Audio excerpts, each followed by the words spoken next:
안녕하세요. 복지정보, 생활정보, 건강정보부터 돈이 되는 일상생활들의 팁까지 정확한 정보로 꼼꼼하게 체크해서 빠짐없이 살펴봐드리는 복지도우미입니다. 오늘 영상도 대한민국 모든 여러분에게 도움되는 영상이길 바라면서 구독, 좋아요 꼭 부탁드려요. 구독, 좋아요 설정하시면 빠른 정보 알림되고 행복한 일만 가득하실 거예요. 일상생활 속 계좌이체는 이제는 너무 기본적인 금융수단이 되었는데요. 복지도우미 채널 영상 중 가장 인기가 많았던 영상은 바로 이 가족간 계좌이체에 대한 내용입니다. 가족간 계좌이체는 잘못하면 세금 폭탄을 맞을 수 있기 때문에 많은 분들이 관심을 가지고 계시는데요. 가족 간의 계좌이체를 한다고 해서 국세청에 자동보고가 되어 매번 조사를 나오게 되는 것은 아닙니다. 대부분의 경우는 계좌이체를 많이 하더라도 별 문제 없이 지나가는 것이 이례적인데요. 저번 영상에서도 말씀드렸듯이 혹시 모를 추후의 사태에 대해 대비를 하셔야 됩니다. 예를 들어 증여세가 두려워 계좌이체 내역을 남기지 않고 현금으로 받아 입금을 할 경우에도 입금한 내역이 많을 경우에는 국세청에 통보되고 세무조사를 받을 수도 있다는 말인데요. 이럴 경우에는 그 입금한 자금이 어디에서 조달되었는지부터 시작해 온 가족이 세무조사를 받는 상황이 올 수도 있습니다. 보통 입금이나 출금을 할 경우 1,000만 원 이상 금액이 되면 자동으로 보고가 되는데요.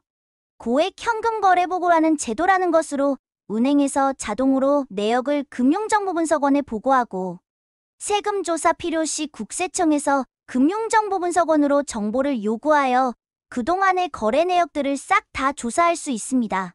이 거래 내역들은 10년간의 계좌 내역들을 조사하게 되는데요.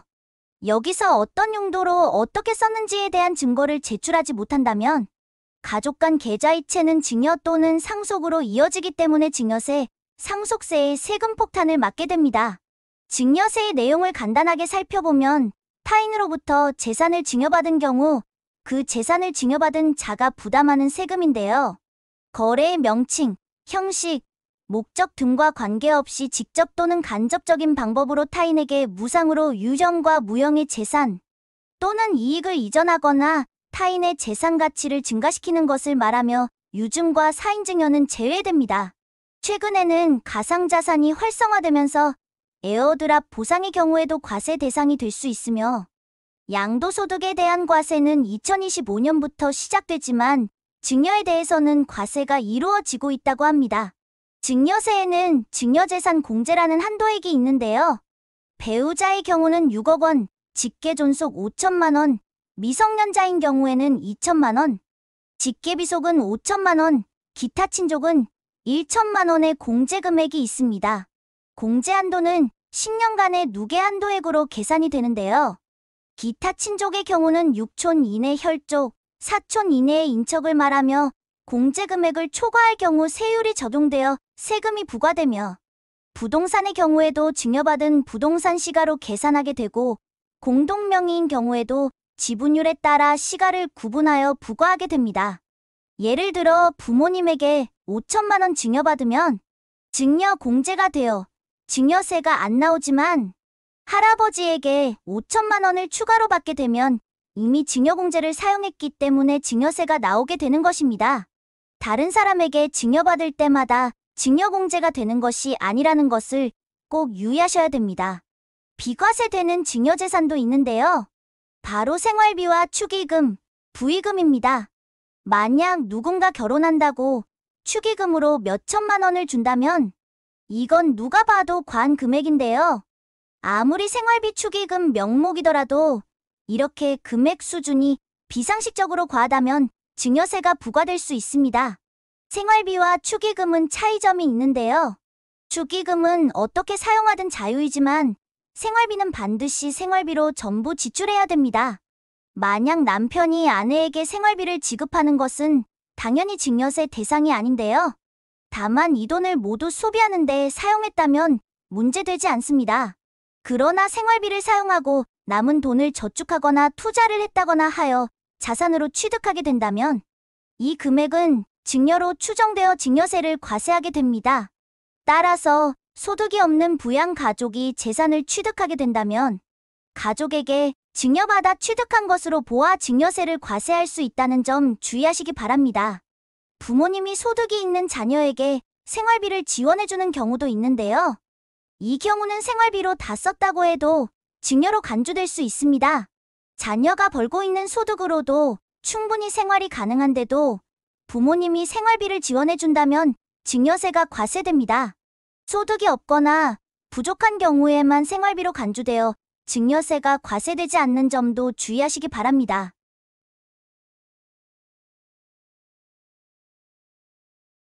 그럼 증여세 대체 얼마나 나오길래 이렇게 뜨거운 관심이 쏠리는지 알아보도록 할게요. 증여세에는 과세 표준에 따라 세율과 누진 공제액이 발생하는데요. 예를 들어 아버지에게 1억 원을 증여받았다면 증여공제 5천만 원을 제외하고 과세 표준 1억 미만이 나오게 됩니다. 그럼 이 과세 표준에 해당되는 세율을 곱하고 누진 공제를 빼주면 되는데요. 5천만 원에서 10% 세율을 곱하고 누진 공제액은 없기 때문에 1억에 대한 증여세는 500만 원이 됩니다. 그럼 몇 년 후 어머니에게 다시 1억을 받게 된다면 아버지와 어머니는 동일인으로 합산과세가 적용되기 때문에 아버지 1억과 어머니가 준 1억을 합한 2억에서 5천만 원을 공제 후 과세 표준 1억 5천만 원 세율인 20%를 곱한 후 누진 공제액 1천만 원을 빼준 2천만 원이 1억 5천에 대한 증여세에 해당되게 됩니다. 자진 신고 시에는 3%를 추가 공제하여 계산하면 됩니다. 우리나라의 경우 자녀가 결혼해서 살 주택의 자금을 보통 부모님들이 지원을 해주는 경우가 꽤 있는데요. 세법은 혼수용품으로서 통상 필요하다고 인정되는 금품을 비과세로 적용하지만 주택 취득자금이나 전세자금은 여기에 해당되지 않습니다. 그러므로 이런 경우에는 증여세를 과세하게 되는데요. 최근 정부에서 결혼자금 증여세 공제 확대를 검토 중에 있다고 합니다. 기획재정부는 혼인신고 전후 2년간 이뤄진 결혼자금 증여분을 일정 금액까지 증여세 과세 대상에서 공제해주는 방안을 유력하게 검토하고 있어 1년 전부터 1년 후까지 전세 보증금, 주택 구입 자금 등 결혼 자금을 부모에게 지원받은 경우 1억에서 1억 5천만 원 수준으로 상향될 것으로 내다보고 있는데요. 매해 7월 말쯤 세제 개편이 있으니 곧 발표가 날 것으로 예상됩니다. 만약 결혼 자금으로 1억 5천만 원에 대한 증여세가 공제된다면 2천만 원이란 세금을 과세하지 않아도 되니 참고하시기 바랍니다. 그럼 저번 영상에서 가족 간 계좌이체 시 메모 기재와 영수증, 차용증에 대해서 말씀드렸는데요. 차용증 작성법에 대해 좀 더 자세히 설명드리도록 할게요.